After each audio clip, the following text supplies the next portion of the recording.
मेरा मालिक बहुत ही जालिम आदमी था। उसने मुझे मना किया था, लेकिन मैं फिर भी एक ऐसा काम करने लगी जो मुझे नहीं करना चाहिए था। इस कमरे में बैठे हुए मुझे 2 घंटे गुजर गए थे। मुझे यहाँ आने की बहुत उत्सुकता थी, क्योंकि यह तो किसी भी मनुष्य की फितरत होती है कि जिस काम से उसे मना किया जाए वही काम करता है।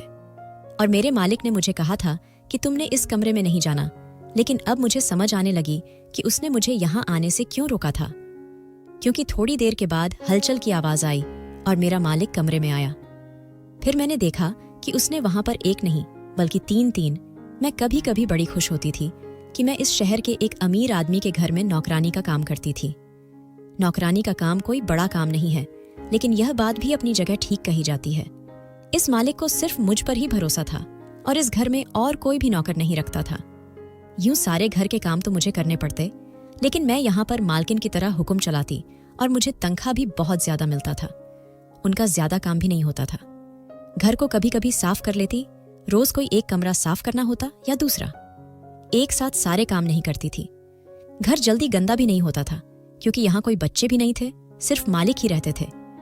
लेकिन जब वह मुझसे पूछते, मैं कह देती कि सारे घर को साफ कर दिया था, ताकि उनको लगे कि मैं बहुत ज्यादा मेहनत से काम कर रही हूँ।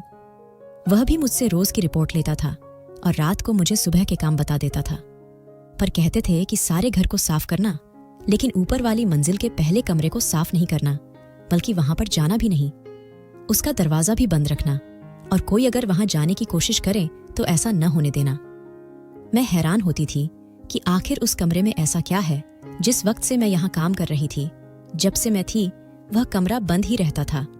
कभी कभी तो घर के बंद कमरों को भी साफ करवा लिया जाता है, लेकिन उस कमरे में तो मालिक किसी को भी जाने नहीं देते थे और मुझे रोज कहते थे कि उस कमरे में नहीं जाना। मुझे पता था कि वहां पर नहीं जाना तो मैं क्यों जाती, पर वह मुझे यह बात रोज रोज कहते थे ताकि मैं गलती से भी वहां जाने के बारे में न सोचूं। इसका मतलब कि कुछ न कुछ ऐसा जरूर था जो मालिक वहां छुपा रहे थे, और कोई बहुत बड़ी बात थी। अब मुझे उत्सुकता होना बिल्कुल जायज था, क्योंकि मेरे दिल में यह बात आ गई थी कि कुछ न कुछ ऐसा है जिसको मालिक छुपा रहे हैं। पर यह नहीं पता था कि यही मेरी सबसे बड़ी गलती बन जाएगी, बल्कि गलती नहीं, पाप, क्योंकि उसके बाद मेरी जिंदगी बदल गई थी। मेरी बिरादरी वाली मुझसे पूछती थी कि तूने इतने बड़े आदमी के घर में काम कैसे लिया, और क्या वहां पर और काम नहीं मिलता? तो मैं कह देती थी कि नहीं नहीं, और काम नहीं है। सब लोग मुझसे जलते थी। साहब बड़े अजीब तरह के आदमी थे। मेरी उम्र बहुत कम थी, मैं खूबसूरत भी थी, जवान भी थी, लेकिन उन्होंने कभी मेरी तरफ नहीं देखा था। अपने ही कामों में व्यस्त रहते थे। पर अगर कभी गलती से भी कोई गड़बड़ हो जाती तो माफ नहीं करते थे। कहते थे कि सब कुछ वक्त पर मिलना चाहिए और सब कुछ ठीक होना चाहिए। मेरी उम्र इतनी ज्यादा तो नहीं थी, खाना बनाने में मुझे इतना ज्यादा अनुभव नहीं था। अगर मेरे से कोई गलती हो जाती तो मुझे बहुत बातें सुनाते थे। एक दफा तो मेरी तरफ ऐसे आए जैसे मेरे मुंह पर थप्पड़ दे मारेंगे। यह तो होता है, मालिक तो गुस्से में आपको बातें भी सुना देता है और थप्पड़ भी मार सकता है। यह कोई अनहोनी बात तो नहीं है। लेकिन मैं बहुत डर गई थी। मुझे मालिक के यहाँ काम करते हुए 2 साल हो गए थे। उससे पहले यहाँ कोई और नौकरानी काम करती थी और सुना था कि एक दिन पागल हो गई और यहाँ से चली गई थी। जाहिर है साहब की वजह से पागल नहीं हुई होगी, उसका अपना मसला होगा, पर वह पागल हो गई थी, इसीलिए उसने काम छोड़ दिया था। फिर मुझे काम पर रख लिया गया था। मैं सिर्फ घर के काम ही नहीं करती थी, कभी कभी सब्जी लेने खुद चली जाती थी। बाकी घर की सारी चीजें तो साहब ऑन ऑर्डर करके मंगवा लेते थे, लेकिन सब्जी जब तक मैं खुद नहीं लेती थी मुझे अच्छा नहीं लगता था, और साहब भी कहते थे कि सब्जी ताजा नहीं होती, इसलिए सब्जी लेने में खुद ही जाया करती थी। आज भी बाजार ही जाना था जब मैंने देखा कि एक लड़की दूर खड़ी है, लेकिन मेरी तरफ देख रही है। उसकी हालत बहुत बुरी थी, उसके कपड़े फटे पुराने गंदे थे और मुझे ऐसे देख रही थी कि जैसे मैं कोई चीज खा रही हूं और उसे भी बहुत ज्यादा भूख लगी है। पर मैं तो कुछ नहीं खा रही थी, इसलिए मैं अपने काम में लगी रही। थोड़ी देर बाद वह किसी और तरफ से आकर खड़ी हो गई और फिर भी मुझे ही देखने लगी और मेरे पीछे पीछे भी आ रही थी। अब मैंने सोच लिया कि इससे पूछती हूँ कि क्या है, कोई बात करना चाहती है क्या। मैंने उसे रोक लिया तो वह डरी डरी सी नजर आने लगी। मैंने कहा कि कौन हो तुम, क्या बात है, क्यों मुझे देख रही हो? जब मुझे ऐसा करते हुए एक आदमी ने देखा तो उसने कहा कि यह तो पागल है, तुम इससे क्या पूछ रही हो? मैंने कहा कि नहीं, यह मुझे कब से देख रही है। उसने कहा कि तुम नरेंद्र साहब के घर में काम करती हो ना? मैंने कहा हाँ करती हूँ, तुम्हें कैसे पता चला? मैं हैरान हुई कि इसको कैसे पता। उसने कहा, फिर ठीक हो तुम? मैंने कहा, हाँ, मैं बीमार लग रही हूँ क्या? उसने कहा, नरेंद्र साहब ने तुम्हारे साथ कुछ गलत तो नहीं किया?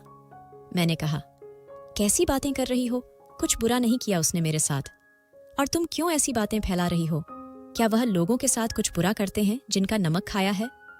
उनके साथ तो अच्छे तरीके से पेश आना सीखो। तो कहने लगी, नमक खाने की बात नहीं है, लेकिन कहीं तुम उस कमरे में तो नहीं गई? जब उसने यह बात की तो मैं बहुत हैरान रह गई कि इसको भी उस कमरे के बारे में पता है। मैंने कहा कि कौन सा कमरा? मैंने जानबूझकर उससे पूछने लगी। उसने कहा कि वही कमरा जो दूसरी मंजिल पर है, दूसरी मंजिल का पहला कमरा। उसने तो पूरा पता बता दिया। मैंने कहा कि तुम्हें कैसे पता? उसने कहा, जब मैं वहां रहती थी तो, और मेरी गलती यह थी कि मैं उसे कमरे में चली गई थी। देखो मेरी क्या हालत हो गई है। मैंने कहा, क्या कहना चाहती हो? तो मुझे पूरी बात बताओ। मैं उसे लेकर एक तरफ आ गई तो मुझे उससे डर भी लग रहा था और मैं खुद भी डर रही थी। सो जैसे बातें कर रही थी जैसे वह सब कुछ जानती है और उसने घर में कुछ बहुत बुरा हुआ है जो उसके साथ भी हुआ है और मेरे साथ भी हो सकता है। उसने कहा कि कुछ भी करना पर उस कमरे में नहीं जाना, उस कमरे में बिल्कुल नहीं जाना। मैंने कहा, क्या है उस कमरे में? जब मैंने ये सवाल किया तो उसकी आंखें अचानक फटी की फटी रह गई। ऐसे लगने लगा कि जैसे उसके सामने कुछ हो रहा है और जो सिर्फ उसी को दिखाई दे रहा है। वह डरने लगी, चिल्लाने लगी। मैं उसे संभालने की कोशिश कर रही थी पर नहीं संभल पा रही थी। मैं उससे बार बार पूछती, क्या है उस कमरे में, क्या है उसे कमरे में? लेकिन वह अब जवाब देने की हालत में नहीं थी। थोड़ी देर बाद बाजार वाले भी वहां पर इकट्ठे हो गए और उसे एक आदमी पकड़ के ले गया। उसने कहा, इसको इसकी माँ के घर छोड़ आता हूँ। इसने सबको परेशान कर रखा है। ये अपने घर में भी नहीं रहती, पागल हो गई है। लेकिन घर से भाग जाती है और यहाँ बाजार में आ जाती है। इसकी माँ भी इसके लिए बड़ी परेशान है। शायद वह आदमी उसे जानता था, इसीलिए उसका हाथ पकड़कर उसे उसके घर ले गया। लेकिन वह मुझे पूरी बात नहीं बता पाई और उसे पहले ही दौरा पड़ गया। मुझे बहुत अजीब लगा कि काश कि वह मुझे पूरी बात बता देती। मुझे पता चल जाता कि आखिर उस कमरे में क्या था, क्योंकि वह कह रही थी कि वह भी उस कमरे में गई थी। यह सब कुछ बहुत अजीब था। अब तक मैं खुद को संभाल नहीं पा रही थी। उसे लड़की की आंखें, उसकी बातें, उसकी हरकतें मेरे दिमाग में थी। जब मैं घर आई तो साहब सामने ही बैठे थे। उन्होंने कहा कि इतनी देर कर दी? मैंने कहा कि जी, वह बाजार में। मैं रुक गई और यह सोचने लगी कि मुझे उन्हें उस लड़की के बारे में बताना चाहिए या नहीं। उन्होंने कहा कि क्या बाजार में अखबार पढ़ रहे थे और साथ मुझसे भी बात कर रहे थे? मैंने कहा कि नहीं, वह बाजार में रश बहुत था इसलिए देरी हो गई। उन्होंने कहा कि ठीक है, जल्दी जल्दी खाना बना दो। और मैं रसोई में चली गई। काम करते हुए भी उसके बारे में सोच रही थी। अब वह लड़की मेरे दिमाग में थी और उसकी बातें। इसका मतलब उस कमरे में जरूर कुछ था। साहब मुझसे बहुत ज्यादा खाना बनवाया करते थे, ऐसा खाना कि जैसे वह खाने के बहुत ज्यादा शौकीन हैं और उनको खाना खाना बहुत पसंद है, लेकिन खाते तो वह थोड़ा सा थे। फिर वह खाना भी न जाने कहाँ चला जाता था। मुझे तो यही लगता था कि चौकीदार को दे देते हैं, क्योंकि इस घर में मेरे अलावा एक चौकीदार भी था जिसका काम बाहर बैठना होता था। वह बाहर बैठकर घर की देखभाल करता था और अंदर किसने आना है किसने नहीं, उस पर बहुत ज्यादा ध्यान दिया जाता था। इस घर का माहौल कुछ अजीब सा ही था। एक दिन मुझे मेरी बिरादरी वाली कहने लगी कि अच्छा हुआ कि तू ही वहां पर काम करती है, हम में से तो कोई वहां न जाएगा। मैंने कहा कि क्यों, क्या हो गया? तो कहने लगी कि जो नौकरानी पहले वहां काम करती थी, सुना है वह पागल हो गई है। यह कहानी उन तक भी पहुंच चुकी थी। यह वही लड़की थी जो पहले मुझे कहती थी कि मुझे भी वहां नौकरी दिला दे, क्योंकि तेरा साहब बहुत ज्यादा पैसे देता है। और आप कहती थी कि अच्छा हुआ कि हम वहां काम नहीं करते। उन लोगों ने अब मेरा मजाक उड़ाना शुरू कर दिया था। मैंने कहा था कि एक दिन तू भी वहां से पागल होके निकलेगी, लेकिन अगर मैं मालिक को देखती तो वह कोई बुरा आदमी नहीं है। हाँ, कभी उसे बहुत ज्यादा गुस्सा आ जाता तो पागल ही हो जाता था, लेकिन इस तरह तो किसी को भी गुस्सा आ सकता था। मैं खुद भी बहुत गुस्से वाली थी। एक दिन साहब का मूड बहुत अच्छा था तो मैंने सोचा कि मैं खुद ही उनसे पूछ लेती हूँ कि उस कमरे में क्या है। मुझे लगा था कि मैं यह काम कर लूंगी और बड़ी आसानी से पूछ लूंगी, लेकिन मुझे क्या पता था कि यही मेरी सबसे बड़ी गलती होगी। उन्होंने कहा कि आज तूने खाना बड़ा अच्छा बनाया है मेरे लिए, अच्छी सी चाय बना दे और अपने लिए भी चाय बना ले। मैंने उनके लिए चाय बना दी और चाय पास रखी। तब कहने लगे कि तू भी इधर साइड में बैठ जा, आज मिलकर चाय पी लेते हैं। वैसे तो इस घर की नौकरानी है, लेकिन तेरे अलावा इस घर में कोई नहीं है। मैं अपना पूरा घर तेरे हवाले करके जाता हूँ। 2 साल हो गए हैं तुझे यहाँ। अरे कुत्ते से भी इंसान का दिल लग जाता है, तू तो फिर इंसान है। पता नहीं ये मेरी तारीफ कर रहे थे या बेइज्जती कर रहे थे, पर मैंने अपना चाय का कप पकड़े कोने में बैठ गई। मैंने कहा, आपका घर बहुत बड़ा है साहब, और आप भी बहुत अच्छे इंसान हैं, लेकिन आप बिल्कुल अकेले हैं। आप जिंदगी अकेले गुजारते हैं, अजीब नहीं लगता? तब वह कहने लगे कि हमेशा से अकेला नहीं था, एक लड़की थी मेरी जिंदगी में। मुझे नहीं पता था कि वो इतनी जल्दी अपने दिल की बातें करने लगेंगे। मैं भी बहुत सोच समझकर बोल रही थी। मैंने कहा कि अच्छा, इस घर की कोई मालकिन भी थी, कैसी थी वह? तो कहने लगे कि मालकिन तो वह कभी बन ही नहीं सकी। मैं उसे मालकिन ही तो बनाना चाहता था। उसने मेरे साथ दिल लगी की, मुझे धोखा दिया और किसी और के साथ भाग गई। सीमा नाम था उसका। मैं उससे शादी करना चाहता था, पर उसका कहना था कि उसे मुंबई जाना है और मॉडलिंग करनी है। मैंने उसे कहा कि मुझसे शादी कर ले, मैं तुझे जिंदगी की हर खुशी दूंगा। वह कहती थी कि मॉडलिंग करनी है, पैसे कमाने हैं, छोटे छोटे ख्वाब पूरे करने हैं। मैं उसे कहता था कि मैं तेरे ख्वाबों को भी पूरा कर दूंगा, तू बस मेरा हाथ थाम ले, पर उसने मेरा हाथ नहीं थामा। औरतें होती हैं ऐसी। साहब के चेहरे पर नफरत आ गई। मैंने कहा कि फिर वह कहाँ गई? साहब ने कहा कि चली गई, जहां उसे जाना था मुंबई चली गई। अब सुना है वहां पर छोटे छोटे टीवी ऐड करती है और बस अपनी जिंदगी गुजार रही है। अगर मेरे साथ रहती तो इस घर की मालकिन होती। मैंने कहा कि फिर भी आपको याद तो आती होगी? तो कहने लगे कि हाँ, जिंदगी का एक हिस्सा है। तू बता, क्या तुझे ऐसा कोई याद नहीं आता? तेरी जिंदगी में कोई नहीं है। मैंने कहा कि साहब, हम तो गरीब लोग हैं, हमें गरीबी से ही फुर्सत नहीं। और फिर आजकल तो जिसके पास कुछ नहीं होता उसको कोई हेलो हाय बोलकर भी राजी नहीं है। रिश्ता रखना तो दूर की बात है। उसने कहा, यह तो है, इसका मतलब कि पैसा ही सब कुछ है, लेकिन मेरे पास पैसा था, फिर भी वह मेरे पास नहीं रुकी। मैंने कहा कि साहब, आखिर फैसला किस्मत करती है। तो उनको यह बात बहुत अच्छी लगी। उन्होंने पूछा कि तुझे यहाँ कोई मसला तो नहीं है? मैंने कहा कि नहीं, कोई मसला नहीं है, लेकिन वह मेरी बिरादरी वाली है ना, वह बहुत अजीब अजीब बातें करती है, कहती है कि अकेला घर है। साहब ने मुझे नजर भर के देखा तो मैं डर गई, क्योंकि अब मुझे यह नहीं पता था कि मैं आगे क्या बोलूं। उन्होंने कहा कि अकेला घर है तो क्या हुआ? तो उनको बताया कर कि यहाँ पर ऐसा कोई मसला नहीं है। मैंने कहा, मैं बताती हूँ, पर वह बहुत अजीब सी है, बात में से बात निकालती है। मेरे साहब ने कहा कि फिर तू उनसे बात ही नहीं किया कर, और हाँ, कल पूरा घर साफ करना, सिवाय उस कमरे के, और ऊपर जो स्टोर है उसको भी साफ करना। उसमें जो भी कागज वगैरह मिले वह लेकर मेरे कमरे में रख देना। मैं बाद में देख लूंगा कि कौन से रखने वाले हैं और कौन से फेंकने वाले हैं। मैंने कहा कि जी ठीक है, कर दूंगी मैं। जब मैं उस कमरे के पास से गुजरती थी तो मुझे ऐसा लगता था कि जैसे अंदर कोई है। इंसान के पीछे कोई खड़ा हो तो उसे पता चल जाता है। इसी तरह कमरे में कोई हो और वह बाहर से गुजरे तो उसे एहसास हो जाता है कि अंदर कोई है। पर अगर अंदर कोई था तो वह कुछ बोलता क्यों नहीं था, कुछ कहता क्यों नहीं था, बाहर निकलने की कोशिश क्यों नहीं करता था? ऐसे कैसे साहब किसी को अंदर रख सकते थे? क्योंकि जब वह कहते थे कि उस कमरे में नहीं जाना, तो पहला ख्याल तो मुझे यही आता था कि शायद उस कमरे में किसी को बंद करके रखा है, लेकिन ऐसा होना बहुत मुश्किल था। पर उस कमरे की चाबी साहब के कमरे में रहती थी, और जब वह कहीं बाहर जाते तो अपनी जेब में डालकर ले जाते थे। मैं कभी कभी उनके कपड़े धोती तो जेब में चाबी पड़ी मिलती थी, मैं उनको वापस दे देती थी। वह चाबी हमेशा उनके पास रहती थी। खैर, मैं स्टोर में चली गई और स्टोर साफ करने लगी। मुझे वहां से एक डब्बा मिला जिसमें कई सारे कागज थे। साहब ने कहा था कि कागज मेरे कमरे में रख देना, मैं देख लूंगा फेंकने से पहले कि अगर कोई काम का है तो मैं उसे रख लूंगा। मैंने ऐसा ही करना था और मैंने डब्बा उठा के नीचे ही ले जाना था, लेकिन मेरी नजर एक ऐसे कागज पर पड़ी कि मैं हैरान रह गई। मैं ज्यादा पढ़ी लिखी तो नहीं थी, लेकिन इतना तो पता चल रहा था कि यह कागज किस चीज का था। यह तो किसी की शादी का सर्टिफिकेट था। इसमें साहब की भी तस्वीर लगी थी और उस लड़की की भी। लड़की बहुत ज्यादा सुंदर थी, दुबली पतली सी थी, लेकिन उसका चेहरा ठीक से नजर नहीं आ रहा था क्योंकि यह उस सर्टिफिकेट की फोटोकॉपी थी। मैंने जब नाम पढ़ने की कोशिश की तो हैरान रह गई, क्योंकि नाम की जगह लिखा था सीमा।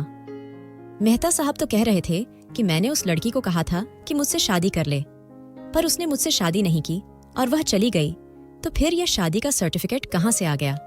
इसका मतलब वो झूठ बोल रहे थे।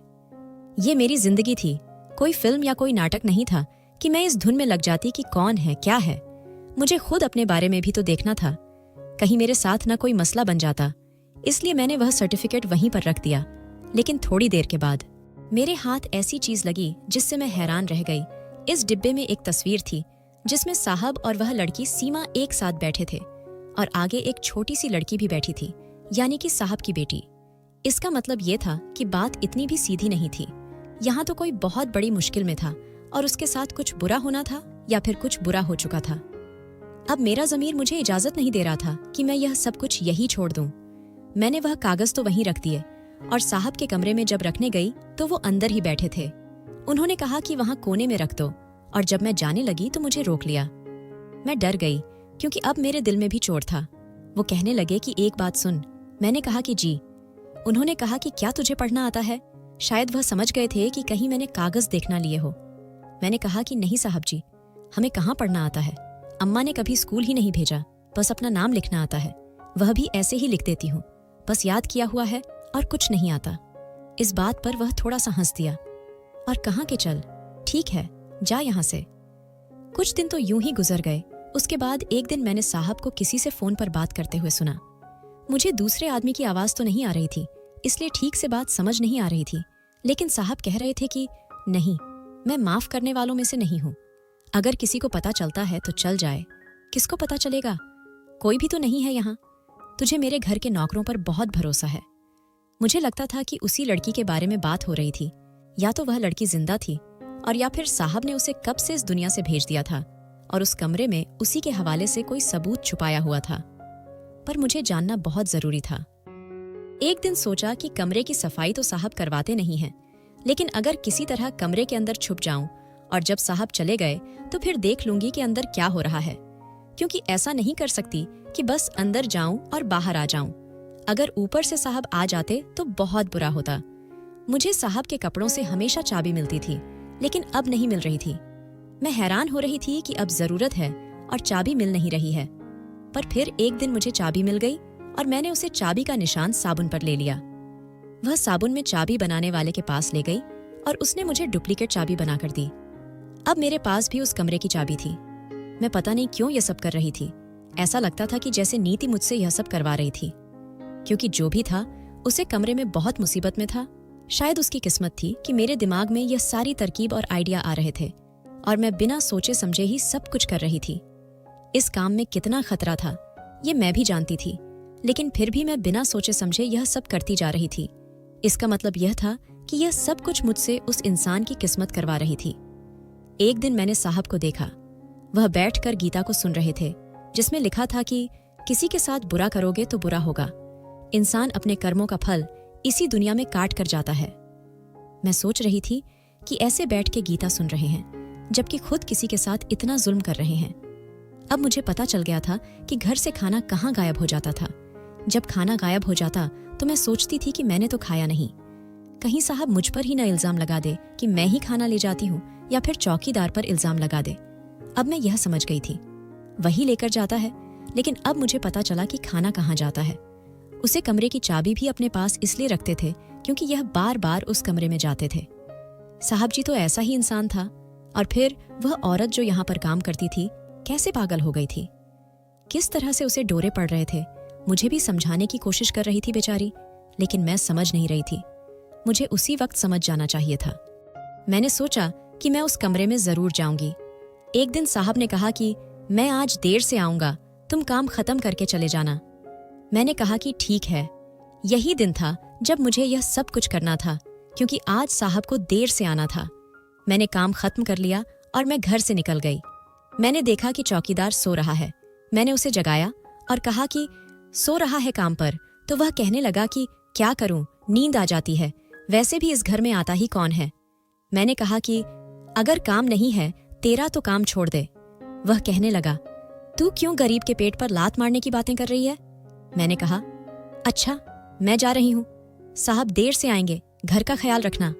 उसने कहा, हाँ ठीक है। मैं दरवाजे के पीछे छुप गई और देखने लगी। वह 5 मिनट बाद ही फिर से सो गया और मैं घर के अंदर आ गई। मुझे चौकीदार को यह दिखाने की जरूरत थी कि मैं घर से चली गई हूँ, ताकि कल को अगर कोई ऐसी वैसी बात होती तो वह कहता यह तो चली गई थी। मैं सीधी अंदर चली गई और दूसरी मंजिल पर चली गई। अब मेरे हाथ में चाबी थी, मुझे दरवाजा खोलना था। मैं घबराई हुई थी, पर मैंने दरवाजा खोल दिया और जैसे ही अंदर गई तो अंदर का माहौल देख के हैरान रह गई। पहली बात तो यह थी कि यह सिर्फ एक कमरा नहीं था, यहाँ पर एक छोटा सा लॉन्ज भी था और 2 कमरे भी थे। मैं एक कमरे के अंदर चली गई।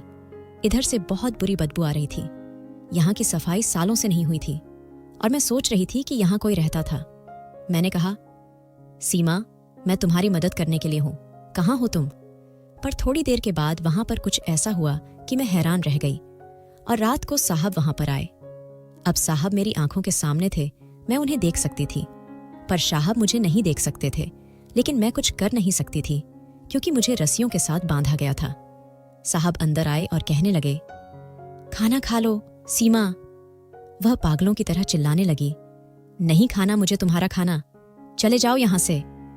मैं चलना चाहती थी, साहब को बताना चाहती थी कि मैं अंदर हूं, लेकिन मैं बोल नहीं सकती थी।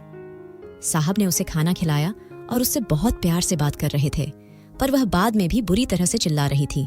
उसने साहब को भी मारा। साहब उसे खाना खिलाकर बर्तन उठाकर वहां से चले गए और अब मैं यहाँ पर कैद थी। मुझे सीमा ने यहाँ पर बंधक बना लिया था। शायद वह वाकई मानसिक रोगी थी और मैं उसकी मदद करने के लिए आई थी, लेकिन जरूर कहानी कुछ और थी। मुझे उसकी कहानी का पता नहीं चला, लेकिन अब मेरी जान खतरे में थी और मेरी आखिरी उम्मीद साहब पर थी। वही मेरी मदद करने की कोशिश कर सकते थे, क्योंकि मैं उनके घर काम करने के लिए आती थी। अगले दिन मैं काम पर नहीं आती तो वह जरूर मेरे बारे में पूछते, पर अगर चौकीदार से पूछते कि मैं कब गई थी तो वह तो यह कहता कि मैं यहाँ से चली गई थी। मैंने अपने पांव पर खुद ही कुल्हाड़ी मारी थी। मेरी उत्सुकता मुझे यहाँ तक ले आई थी और अब मैं बहुत बड़ी मुसीबत में थी, क्योंकि सीमा ने तो खाना खा लिया, पर मैंने न खाना खाया न पानी पिया था। दूसरा दिन आ गया, मेरी हालत खराब होने लगी। साहब आए और फिर से उसे खाना खिला रहे थे। मैंने चिल्लाने की कोशिश की, लेकिन आवाज नहीं गई। मैं पांव दीवार पर मारकर आवाज निकालने लगी। मेरे बाजू में इस तरह बहुत दर्द हो रहा था, पर साहब को मेरे बारे में पता चल गया। उन्होंने जब मुझे देखा तो वह हैरान रह गए। मुझे याद है क्या, मुझे साहब की शक्ल नजर आई थी और वो रस्सी खोल रहे थे। जब आंख खुली तो मैं हॉस्पिटल में थी। डॉक्टर ने कहा था कि कमजोरी हो गई है, इसलिए मुझे ड्रिप लगाई हुई थी। अब आप उन्हें ले जा सकते हैं, डॉक्टर ने कहा। तो वह मुझे घर लेकर जा रहे थे, लेकिन रास्ते में कुछ बोल नहीं रहे थे। सिर्फ एक दफा पूछा था कि मैं ठीक हूं, तो मैंने शर्मिंदा सा मुंह बनाकर कहा था, हाँ ठीक हूं। जब घर आए तो उसने मुझे पानी का गिलास पकड़ाया और कहा, पानी ज्यादा पिया करो, तुम्हें पानी की कमी हो गई है। मैंने कहा, साहब। तो कहने लगे, चुप रहो, कोई बात नहीं।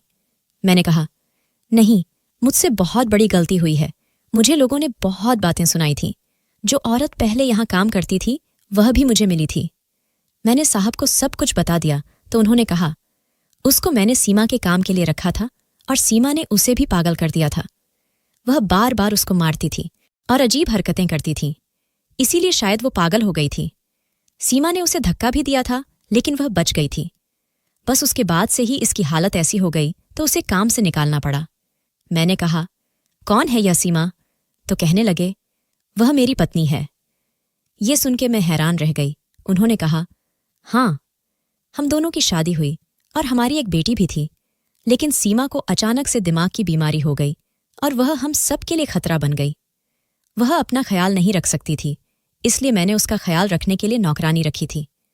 मैं अपनी बेटी का ख्याल खुद रखता था, लेकिन तुम्हें पता है कि मैं बहुत ज्यादा बिजी आदमी हूं और मुझे काम भी करना होते थे, इसलिए मेरे लिए यह सब कुछ बहुत मुश्किल हो गया था। मैंने उस डॉक्टर के पास भी ले जाता था। डॉक्टर कोई उम्मीद नहीं दिलाता था। वह कहता था कि उनकी हालत दिन ब दिन खराब हो रही है, आप उन्हें पागल खाने में जमा करवाएं। लेकिन मैं ऐसा नहीं चाहता था, क्योंकि मुझे मेरी पत्नी से बहुत मोहब्बत थी और मैं उसे बहुत प्यार करता था। उसे पागल खाने में कैसे जमा करवा सकता था? मेरी बेटी कभी कभी उसके पास जाने की जिद करती थी, लेकिन मैं उसे बड़ी मुश्किल से रोकता था, क्योंकि मुझे डर लगता था कि हमारी बेटी को ही कुछ न कर दे। और फिर एक दिन ऐसा हुआ कि मेरी बेटी उसके कमरे में चली गई। उस वक्त मैं सीमा को बांध कर नहीं रखता था, लेकिन ना जाने उसने कुछ किया कि नहीं, पर मेरी बेटी का पांव फिसल गया। जिसकी वजह से वह सीढ़ियों से गिर गई और इस दुनिया से चली गई। मुझे ऐसा लगता है कि इस सब के पीछे सीमा ही थी, लेकिन मुझे ऐसा लगता है कि वह खुद एक बात किस्मत औरत है जो अपने ही संतान के लिए एक खतरा बन गई, और शायद उसने हमारी बेटी के साथ। साहब इतना बोलकर रोने लगे। उनकी ये बात सुनकर मेरी आंखों में आंसू आ गया और मैं भी रोने लगी, क्योंकि मैंने उस लड़की की तस्वीर देखी थी। वह बहुत ज्यादा प्यारी थी। वह साहब की बेटी थी और साहब को उससे बहुत मोहब्बत थी। साहब ने कहा कि इस सब के बाद मेरी हालत भी बहुत बुरी हो गई और मैं मजबूर हो गया। मैंने अपनी पत्नी को कमरे में बंद कर दिया। मैंने उसे दवाई वगैरह दी, खाना भी खिलाया। फिर बाकी घर नहीं संभाला जाता। घर बहुत गंदा रहता था, इसलिए मैंने तुम्हें नौकरी पर रखा। मुझे तो तुम पर पूरा भरोसा था। मैंने कहा, मुझे माफ कर दो साहब, मेरा कोई गलत इरादा नहीं था। बस मेरे दिल में एक सवाल था कि आपने उसके साथ कुछ बुरा किया है। तो कहने लगे, सबको यही लगता है कि मैंने उसके साथ बुरा किया है, लेकिन असल में वह एक दिमाग की बीमारी में घिरी हुई है और मानसिक रोगी है। उसका दर्द कम हो रहा है और ना ही। साहब ने कहा कि तुम्हारे साथ क्या हुआ? तो मैंने कहा कि मैं तो उस कमरे में उसे बचाने के लिए गई थी। मुझे लगा था कि मैं उसकी मदद करूंगी, वह किसी मुसीबत में होगी और फिर उसे वहां से निकाल लूंगी। मैंने जब उससे पूछा कि तुम सीमा हो, तुमको यहां पर किसने बंद किया, तो उसने मुझे धक्का देकर जमीन पर गिरा दिया। मैं बेहोश हो गई और जब मेरी आंख खुली तो उसने मुझे रस्सी के साथ बांधा हुआ था। यह सब कुछ जो मेरे साथ हुआ, मैं सारी जिंदगी भूलने वाली नहीं थी। मैंने साहब को बुरा समझा था, लेकिन इस कहानी में साहब बुरे नहीं थे, सीमा ही विलन थी। मैंने साहब से कहा कि फिर भी मैंने बहुत बुरा किया। अगर आप चाहते हो तो मुझे नौकरी से निकाल दो, क्योंकि अब आपको मुझ पर भरोसा नहीं होगा। क्योंकि मैंने उस कमरे की चाबी भी आपसे छुपके बनवाई थी और वह कागज भी देख लिए थे। मैंने तो पूरा प्लान बनाया था। उन्होंने कहा कि इस बात से साबित होता है कि तुम बहुत समझदार हो, इसलिए तुम्हें मैं इस घर में रखना चाहता हूं, ताकि कल को अगर कोई इस तरह का मामला हो तो तुम उसको हल कर सको। मैं यह सुनकर हैरान रह गई कि साहब अभी भी मुझ पर भरोसा करने को तैयार हैं। मैंने रोना शुरू कर दिया। साहब ने कहा कि तुम यहीं पर काम करो, और अब इस बात को भी 2 महीने हो गए हैं। मैं सीमा का ख्याल रखती हूं कि अब साहब उसको कमरे में बंद करके नहीं रखते। अब भी बहुत ख्याल करना पड़ता है।